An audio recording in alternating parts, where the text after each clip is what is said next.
그러니까 행복은 어디에 있는가 보면은 행복은 찾는 거래요.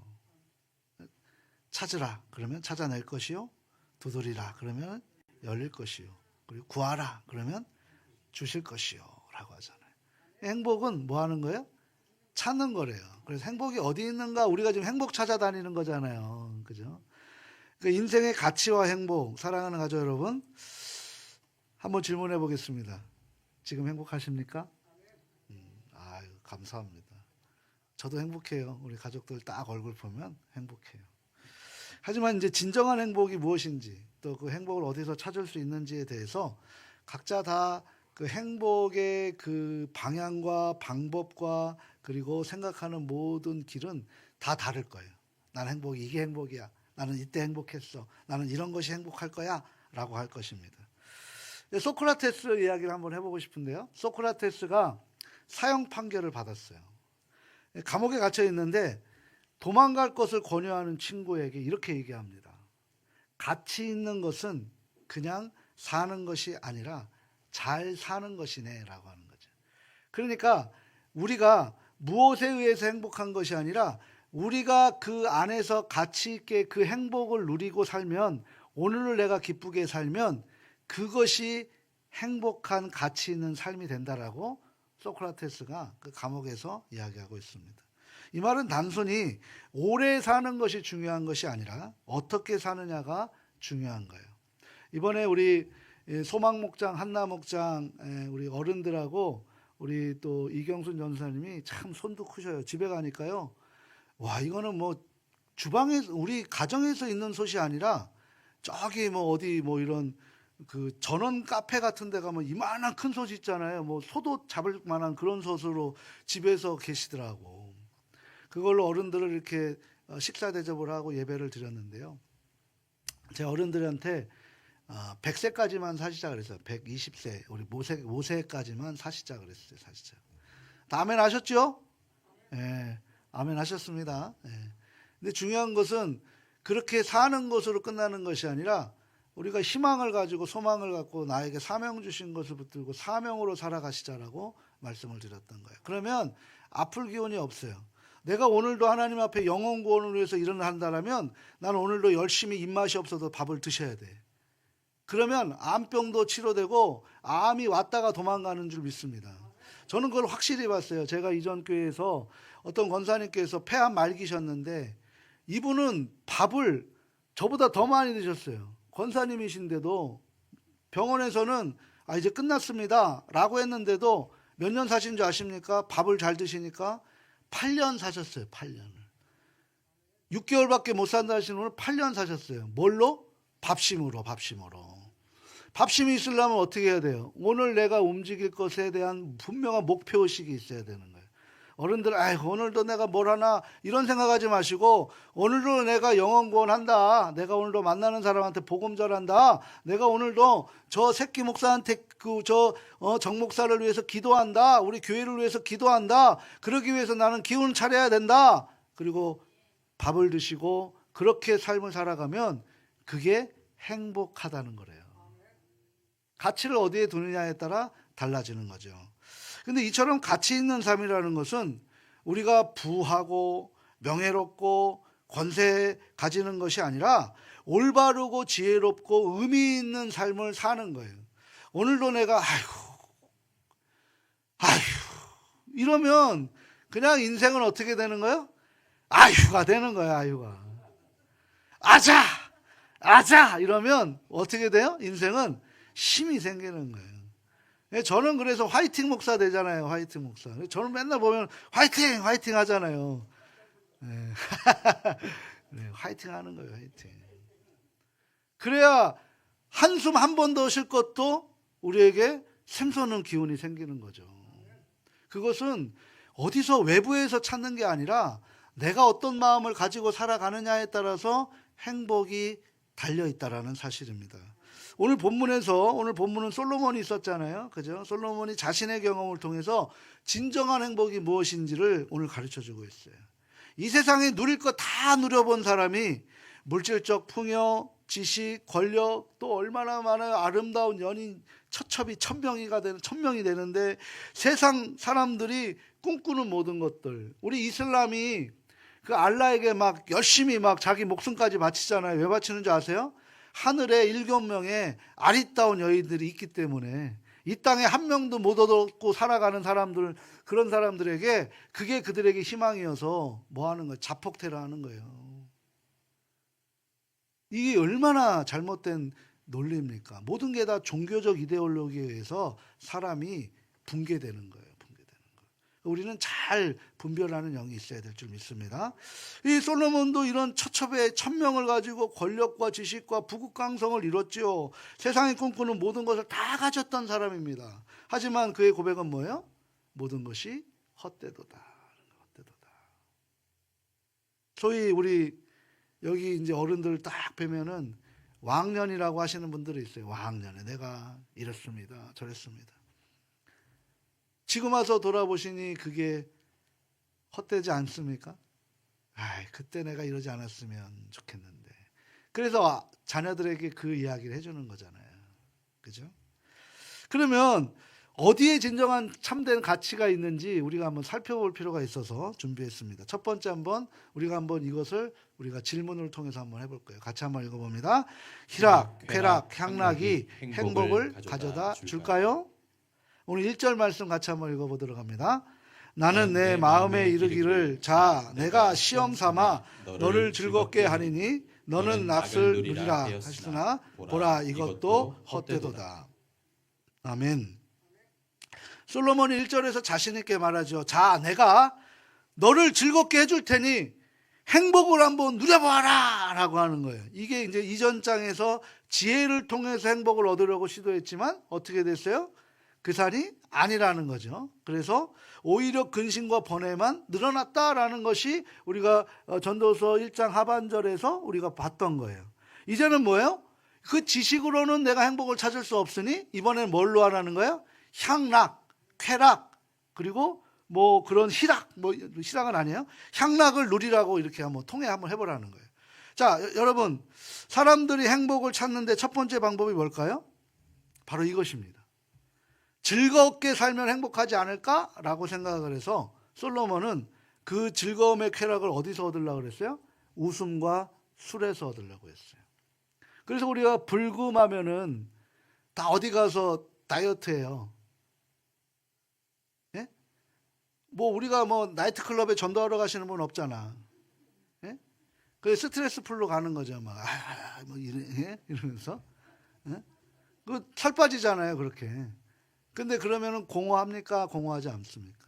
막 나는 오늘 먹고 죽자 그러는데 안 죽어. 공허하잖아요. 그런 일들이 세상에 많단 말이죠. 솔로몬이 그 얘기하고 있는 거예요. 웃음과 술로 한번 쾌락을 얻어보려고 했던 거죠. 우리 2절과 3절 말씀 또 연이어서 한번 읽어봅니다. 내가 웃음에 관하여 말하기를 이르기를 미친 것이라 하였고 희락에 대하여 이르기를 이것이 무슨 소용이 있는가 하였노라. 내가 내 마음으로 깊이 생각하기를 내가 어떻게 하여야 내 마음을 지혜로 다스리면서 술로 내 육신을 즐겁게 할까? 또 내가 어떻게 하여야 천하의 인생들이 그들의 인생을 살아가는 동안 어떤 것이 선한 일인지를 알아볼 때까지 내 어리석음을 꼭 붙잡아 둘까 하여. 아멘.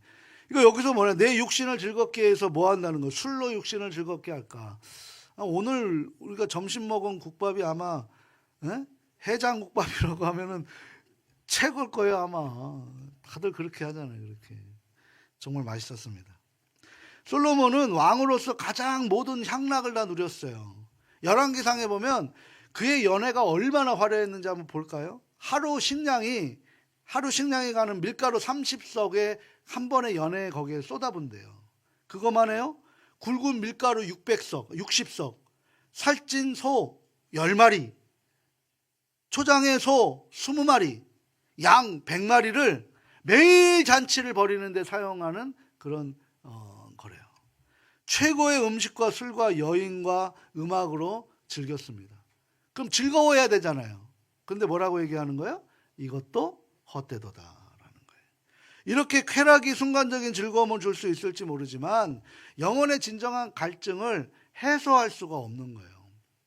우리가 그런 표현이 있어요. 우리가 히브리어 잠깐 히브리어 한번 쓸게요. 우리가 남자 여자를 이쉬 이샤라고 그래요. 이쉬 이샤 이건 흙으로 만든 건데 이 이쉬 이샤는 하나님의 형상으로 지어졌어요. 여기 성령이 임해야 되는 거죠. 근데 그 성령이 빠지잖아요.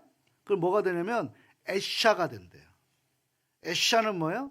불이에요, 불. 그러니까 서로가 연합해서 하나가 되어야 되는데 에샤가 돼버리면서 우리 인생이 망가진다는 거죠. 그러니까 이게 세상 것으로 충족된다고 한들 그게 충족되지가 않는다는 거예요. 왜 그럴까? 일주일 동안 쌓인 스트레스와 공허함을 잊기 위해서 우리가 막 불금서부터 주말에 막 해요. 그러면 월요일 날 무슨 병 걸려요? 월요병, 그죠? 저도 월요일 날 거의 그냥 죽음이에요, 죽음. 모르겠어요. 이제 주일날 진을 다 빼서 그런지 모르지만 월요일날 저도 거의 막 진짜 거의 그냥 깔아앉습니다. 이 큰 공허함과 피로함만 남는 이게 무슨 병이라고 그래요? 월요병이라는 거죠. 디모데전서 5장 6절에 보게 되면 향락을 쫓은 자는 살았으나 뭐랐다는 거예요? 죽었느니라는 거죠. 육식의 쾌락만 쫓는 것은 겉으로는 살아있고 막 그것이 흥분될 것 같지만 영으로는 죽어가는 것을 우리가 그렇게 느낀다는 거예요. 저는 우연히 유명 연예인의 자서전과 같은 자기 인생 고백의 글을 읽은 적이 있어요. 최고의 인기와 부를 누렸지만 자신의 내면엔 텅 비어 있는 것을 고백합니다. 아무리 많은 팬들이 환호해도 그 팬들이 사라지게 되니까 그때서부터 어떤 화려함 속에 그 공허함이 생기는 바람에 그래서 그들은 그 화려함을 자기가 놓치기 싫어서 어떻게 합니까? 술과 마약을 하는 거예요. 약물에 빠져 중독이 되어버리는 거예요. 그러다 결국은 비참한 인생으로 내몰리게 되는 일들이 바로 그 연예인들 안에서 많이 일어날 수밖에 없는 현상이다라고 볼 수 있는 거죠. 가족 여러분, 진정한 기쁨과 행복은 하나님 안에서만 찾을 수 있는 줄 믿습니다. 시편 16편 11절 상반절에 주의 앞에서 충만한 기쁨이 있고 주의 오른쪽에는 영원한 즐거움이 있다라고 그렇게 말씀하고 있어요. 이처럼 하나님과의 깊은 교제에서 우리는 세상이 줄 수 없는 참 기쁨을 경험하게 되는 줄 다시 한번 믿으시길 주님 안에서 소망합니다. 자, 그럼 또 두 번째 한번 뭐가 우리에게 행복을 가져다 주는지 한번 물어볼까요? 두 번째 같이 한번 우리 한번 봅니다. 소유가 행복을 가져다 줄까요? 우리 4절에서부터 8절까지 한번 읽어보도록 합니다. 나의 사업을 크게 하였노라. 내가 나를 위하여 집들을 짓고 포도원을 일구며 여러 동산과 과원을 만들고 그 가운데에 각종 과목을 심었으며 나를 위하여 수목을 기르는 살림에 물을 주기 위하여 못들을 팠으며 남녀 노비들은 사기도 하였고 나를 위하여 집에서 종들을 낳기도 하였으며 나보다 먼저 예루살렘에 있던 모든 자들보다도 내가 소와 양떼의 소유를 더 많이 가졌으며 은금과 왕들이 소유한 보배와 여러 지방의 보배를 나 위하여 쌓고 또 노래하는 남녀들과 인생들이 기뻐하는 처첩을 많이 두었더라.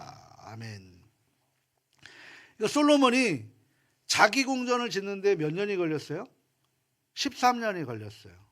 예루살렘 성전을 짓는데 몇 년이 걸렸죠? 7년이 걸렸어요. 그러니까 이 두 성전, 왕궁과 성전을 짓는데 20년이 걸렸어요.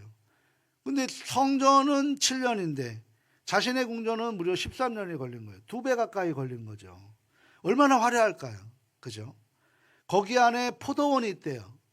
그리고 과수원이 있고 공원이 조성되고 저수지까지 심지어 만들어서 자기에게 그 모든 소유를 하면서 보고 있는 거예요. 우리 그런 꿈이 있잖아요. 뭐 100만 평 대지에 내가 그 안에서 찬란한 일출을 보면서 그렇게 커피 한 잔 마시는 게 꿈이다. 이런 거 있잖아요. 다 자기의 소유를 갖고 있는 모습들인 거죠.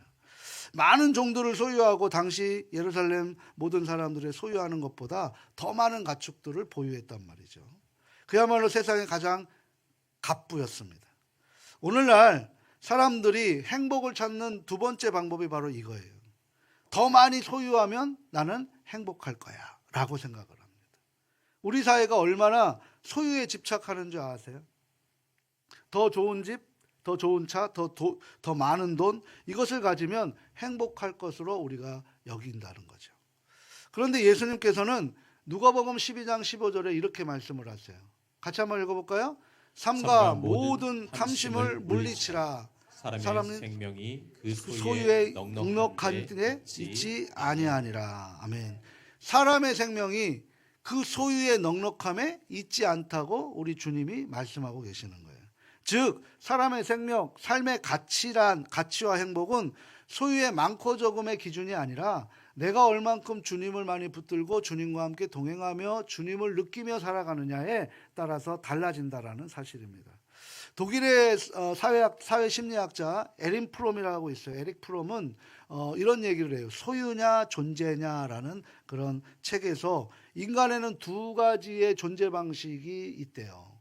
그 방식이 뭐냐면 소유적 인간, 그리고 그 모든 자신이 갖고 있는 것에 대해서 존재 가치를 느낀대요. 그것이 사라지면 어떻게 됩니까? 나는 상대적으로 절망하게 된다는 거죠. 두 번째는 뭐냐면 존재적 가치래요. 존재적 인간. 내가 누구인가? 난 어떤 존재인가? 저와 여러분 어떤 존재이십니까? 하늘 아버지가 우리 아버지이신 줄 믿는 존재예요. 하나님의 자녀인 줄 믿습니다. 이런 존재적 가치라는 거죠. 그러니까 우리는 지금 어떤 삶을 살아가고 있는가? 이 두 가지예요. 딱 세상에서는 소유의 존재, 소유적 존재로 살아가느냐, 아니면 존재적 인간의 모습으로 우리가 살아가느냐라는 거예요. 그래서 바울은 날마다 뭐라 그러는 거예요? 나는 하늘의 시민권자다 그러는 거죠. 있어 보는 거 그거 중요한 것이 아니라 하늘의 시민권자다라고 얘기하는 거예요. 오히려 저는 하나님이 제 것을 가져가시면서 제가 행복지수가 더 높아졌어요. 왜? 그거 없었으면 저 이 자리에 없었어요. 그거 안 가져가셨으면. 왜? 그만큼 깜냥도 안 되는 사람을 하나님이 이렇게 세워놓고 계시는 거예요. 그러니까 하나님 앞에서 어떤 존재가 되는 것이 우리의 목표일까라는 거죠. 한번 생각해 보십시오. 수백억 재산을 가지고 있으면 행복할까요? 오히려 그것을 지키느라고 불안해합니다. 최근에 우리나라는 엄청난 사건이 있었기 때문에 저는 그 사건을 언급하고 싶지는 않아요. 저는 그런 사건에 여기서 표현하고 싶지 않아요. 그런데 그 사건으로 인해서 세계에서 막 지금 엄청난 진짜 태풍과 같은 엄청난 사건이 일어난 거 아십니까? 다른 나라는 지금 그것 때문에 막 나라가 어떻게 되냐 마냐 지금 그렇게 따지고 있는데 우리나라만 주가가 안 떨어졌어요. 오히려 우리나라는 주가가 올라가 버렸어요. 희한한 거죠. 다른 데는 주가가 다 떨어졌는데 그게 뭔지 아십니까? 트럼프의 관세 쇼크요. 아마 주식하시는 분들은 이 부분에 대해서 너무나 잘 아실걸요. 미국의 트럼프가 관세를 엄청나게 물리는 바람에 동남아 지역에서부터 다 비상이 걸렸어요. 지금 세계가 지금 이것 때문에 완전히 흔들리고 있습니다. 미국 내에서도 5년 만에 최악의 뭐가 생겼어요? 그 증시가 최악으로 폭락하는 엄청난 재난과 같은 일이 벌어졌어요. 그거 아십니까? 세계대전이 일어나는 것, 우리 종교적 이데올로기도 있지만 그 현상에서 뭐가 있냐면 이 관세 때문에 세계전쟁이 다 일어난 거 아세요? 이게 지금 자칫 잘못하면 세계전쟁으로 일어날 수 있는 가장 위급한 자국적 이익만 가지고 추구하다 보면 전 세계가 지금 그것 때문에 완전히 뒤엎어 버릴 수 있는 그런 위기적 상황에 지금 처해 있단 말이에요. 근데 한국은 지금 우리 안의 문제 때문에 그런 것들이 신경도 안 쓰고 있는 거죠. 진짜 중요한 게 지금 이건데 이것 때문에 우리가 먹고 사는 거에 대해서 굉장히 큰 지장이 있다는 거예요. 그리고 지금 대기업들도 지금 이것 때문에 문제가 생기는 거고 지금 나가 있는 사람들도 어떻게 해야 될지 모르고 있는 상황 속에 있는 상황입니다. 지금 이 심각성이 있어야 되는 거예요. 근데 반면에 소유가 적잖아요.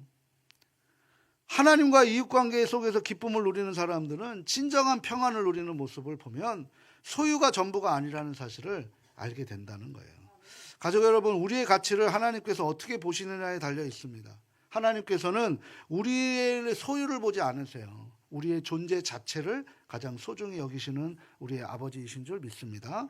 하나님은 우리의 형상대로 지음받은 존귀한 존재, 유일하게 안드로포스라고 하는 하늘과 소통할 수 있는 유일한 객체가 바로 우리 인간이라는 거예요. 근데 그것을 죄로 인해서 가로막혀 버린 거죠. 그래서 우리 예수님이 그것을 뚫어준 거예요. 누구에게만? 예수를 믿는 자에게만. 그래서 나를 믿지 않고서는 아버지께로 나올 자가 없다. 구원은 다른 길은 없다고 말씀을 하시는 거예요. 왜 우리가 자꾸 예수에 집착해야 되냐고 얘기하는 것은 성경을 정확하게 알면 그런 말 할 수도 없는 거죠. 예수 아니면 죽는 거예요. 그냥 살아있지만 죽는 거예요. 사대교회가 그랬지 않습니까? 그런 모습으로 우리가 살아서 나중에 후회하면 안 되기 때문에 우리가 정말 예수 잘 믿는 모습으로 살아가셔야 되는 게 저와 여러분의 당대의 당위적 사명입니다. 또 세 번째 한번 볼까요? 같이 한번 읽어봅니다. 성공이 행복을 가져다 줄까요? 9절과 10절 말씀 한번 읽어봅니다. 내가 이같이 창성하여 나보다 먼저 예루살렘에 있던 모든 자들로 더 창성하니 내 지혜도 내게 여전하도다. 무엇이든지 내 눈이 원하는 것을 내가 금하지 아니하며 무엇이든지 내 마음이 즐거워하는 것을 내가 막지 아니하였으니 이는 나의 모든 수고를 내 마음이 기뻐하였음이라. 이것이 나의 모든 수고로 말미암아 얻은 몫이로다. 아멘. 그러니까 솔로몬은 자신이 원하는 모든 것을 성취했어요. 당대 최고의 성공을 이룬 사람이죠. 우리가 흔히 말하는 성공한 사람의 조건은 뭐예요? 지혜, 부, 권력, 명성, 이 모든 것이죠. 그런데 그가 11절에서 이렇게 고백을 해요. 우리 11절 같이 한번 읽어볼까요? 그 후에 내가 생각해 본즉 내 손으로 한 모든 일과 내가 수고한 모든 것이 다 헛되어 바람을 잡는 것이며 해 아래에서 무익한 것이로다. 아멘. 그러니까 이 사람이 다 해봤잖아요. 정상을 다 올라가 본 사람이 얘기를 하는 거예요. 아니 저같이 올라가 보지 않은 사람이 헛되고 헛되도 하면 뭐라고 하겠어요? 피식 웃죠. 너나 잘하세요 하게 되겠죠. 근데 다 해본 사람이 지금 이 얘기하면 설득력이 있을까요? 없을까요? 그래서 솔로몬을 이렇게 하나님이 사용하시는 거예요. 가족 여러분, 세상에 정의하는 성공은 무엇일까요? 좋은 대학 가고 좋은 직장에 취직하고 돈 많이 벌고 출세하는 것, 그거 아닙니까? 우리 자녀들에게 바라는 것 그거 아니에요? 우리 자녀들에게 이런 세상적인 성경을 또 우리가 강요하지는 않습니까? 정말 우리 자식들이 예수님 잘 믿고 예수님으로 인해 우리가 비전을 세우고 예수님으로 살아가려고 그들의 포트폴리오를 만들고 그들을 통해서 예수님이 그렇게 살아가는 모습에 우리가 어떻게 도와줄까, 이런 것보다 솔직히 우리 이런 것으로 더 성공 가도를 아이들이 그렇게 이 땅에서 잘 살고 그렇게 사는 것을 더 원하지 않으시냐고요. 그렇잖아요. 그게 우리의 한계지만, 하지만 그것을 가지고 다 해본 사람이 지금 뭐라고 하는 거예요? 그게 아니더라, 바람에 잡는 것밖에 안 되더라 라고 얘기를 하는 거잖아요. 가족 여러분, 세상의 성공이 반드시 나쁜 게 아니에요. 제가 지금 이것을 정과 반의 이원론적으로 지금 말씀하는 게 아니에요. 성공하시라는 거예요. 근데 성공의 그 주체 안에 주님의 중심으로 그것을 만들어갈 때 하나님이 성공시켜 주실 줄 믿습니다. 그런 성공자를 우리가 예언교회에서 만들자고 지금 우리가 그 긴 프로젝트를 우리가 함께 투자하고 있는 거예요. 좋은 대학 가고 좋은 직장에 취직하고 많이 돈을 버는 것 좋단 말이에요. 그거는 나쁜 게 아니란 말입니다. 근데 중요한 건 뭐냐면 우리의 목표가 그것이 삶의 목표가 되어서는 안 되고 그것이 수단이 되어야 된다는 거죠. 고린도후서 4장 18절에 이런 말씀을 하세요. 같이 한번 읽어보도록 합니다. 우리가 주목하는 것은 보이는 것이 아니요 보이지 않는 것이니 보이는 것은 잠깐이요 보이지 않는 것은 영원함이로다. 아멘. 영국의 선교사 허스트 테일러라는 분이 있어요. 그분은 어떤 분이냐면 남들 다 들어가지 말라고 중국 내지에 중국 그 내지에 밀림에 들어가면 다 죽는다라고 얘기했고, 네가 들어가면 우리는 선교비를 끊을 것이다라고 협박까지 했는데 그래도 들어가서 성공한 그 선교사가 바로 허스튼 테일러라는 분이에요. 그 중국 내지 선교에 일생을 바친 분입니다. 그 사람에게 다른 사람들이 인터뷰를 하며 물었어요. 당신은 어떻게 일생을 선교사로 보낼 수 있었습니까? 그러면서 행복의 비결은 무엇입니까? 라고 얘기하는 거예요. 누가 한번 생각해 보십시오. 가면 죽는 곳에 들어갔는데 행복의 비결이 있습니까? 라고 반문하는 거죠. 그때 그 허스턴 테일러 선교사님이 아주 놀라운 이야기를 합니다. 그게 뭡니까? 제 행복의 비결은 하루를 어떻게 시작하느냐에 달려 있습니다. 연주자가 음악회를 시작하기 전에 악기를 조율합니다. 저는 아침에 일어나면 하나님과 뜻을 맞추는 일을 합니다. 그러면 내 인생엔 행복을 느낍니다. 라고 하는 거예요. 이 기도 아니에요? 우리 찬양대 오늘 오후에도 이제 또 연습을 할 거지만 일찍 와서 조율을 하잖아요. 조율을. 그리고 본 예배 때 성도들을 향해 하나님께 찬양을 하는 거예요. 근데 그 안에 행복을 느끼는 거죠. 억지로 하면 가다가 부러집니다. 기쁨으로, 감사로 그렇게 행복한 모습으로 찾아가는 게 바로 행복 조건이라는 거예요. 진정한 행복은 하나님의 뜻 안에서 아버지께서 기뻐하시는 삶을 살아가는 거예요. 그게 바로 우리가 최고로 낼 수 있는 최고의 소리, 기쁨이라는 거죠. 예수님은 마태복음 16장 26절에서 이렇게 말씀하세요. 사람이 만일 온 천하를 얻고도 제 목숨을 잃으면 무엇이 유익하리요? 사람이 무엇을 주고 제 목숨을 바꾸겠느냐라고 말씀을 하십니다. 사랑하는 성도 여러분, 진정한 행복은 어디에 있을까요? 희락, 쾌락, 향락, 소유, 성공, 거기에 행복을 찾으려고 했습니다. 그런데 그 모든 것이 다 헛된 것이라는 거예요. 그렇다면 진정한 행복은 어디에 있습니까? 전도서의 결론 되는 부분이 12장 13절 14절에 나와 있는데요. 같이 한번 읽어봅니다. 이래 결국은 다 들었으니 하나님을 경외하고 그의 명령을 지킬지어다. 이것이 모든 사람의 본분이니라. 하나님은 모든 행위와 모든 은밀한 일을 선악간에 심판하시리라. 아멘. 진정한 행복은 하나님과의 관계 속에서 찾을 수 있는 줄 믿습니다. 시편 73편 28절 상반절에 하나님께 가까이 함이 내게 복이라. 세상의 복이 아니라 하나님께 가까이 가는 것이 내게 복이라. 이런 고백이 우리에게 있어질 줄 믿습니다. 미국의 심리학자 마틴 셀리그만이 진정한 행복이라는 책을 통해서 행복에 대한 연구 결과를 발표했는데 행복의 세 가지 요소는 뭐냐면 즐거운 삶이래요. 우리 예수님 때문에 즐거운 삶으로 살아가시길 바랍니다. 그리고 적극적인 삶이라는 거예요. 우리 예수님이 우리를 위해 적극적으로 사셨던 것처럼 우리가 교회를 위해 생명을 태동하는 일에 사명을 감당하는 일에 적극적으로 자원하는 마음으로 살아갈 때 진정한 행복을 느낀다는 거예요. 그래서 우리가 사랑을 받을 때보다 사랑을 전해줄 때 그걸 적극적으로 우리가 행할 때 그 안에 행복을 느낀다는 거죠. 그리고 세 번째는 뭔지 아십니까? 의미 있는 삶이라는 거예요. 야, 내가 오늘 이 하루를 살아도 그 복음을 전하는 일에 사용되면 내가 한 기도가 하나님 앞에 상달되어서 그 기도를 통해 저 영혼이 살아나겠구나. 그 의미를 가질 때 진정한 행복이 느껴진 줄 믿습니다. 이 중에 가장 지속적인 행복을 가져다 주는 것이 뭡니까? 바로 의미 있는 삶이라는 거예요. 가족 여러분, 우리 인생에 참된 의미를 부여하는 것이 무엇입니까? 바로 하나님 아버지 예수 그리스도 성령 하나님이신 줄 믿습니다. 하나님께서 우리에게 이 세상에 보내주신 목적을 알고 그 뜻을 이루어 살아갈 때 우리는 참된 의미와 행복을 우리가 발견하게 되는 것인 줄 다시 한번 믿으시기를 소망합니다. 사랑하고 소중하고 존경하는 우리 가족 여러분, 솔로몬의 인생의 끝자락에서 자신의 경험을 통해 이 진리를 깨달았던 거예요. 우리는 솔로몬의 실패를 반복할 필요가 없습니다. 이 말씀을 묵상하고도 우리가 그 솔로몬이 그 실패의 길을 우리가 걸어간다라면 여전히 우리는 내 인생을 내가 하나님 되어서 살아가는 것이 다름이 아니다라고 볼 수 있는 거죠. 지금 하나님께 돌아가 하나님 안에서 참된 행복을 찾을 수 있기를 소망합니다. 요한복음 15장은 포도나무 가지의 비유이잖아요. 요한복음 15장 11절에 예수님께서 이렇게 말씀을 하세요. 우리 같이 한번 읽어보도록 합니다.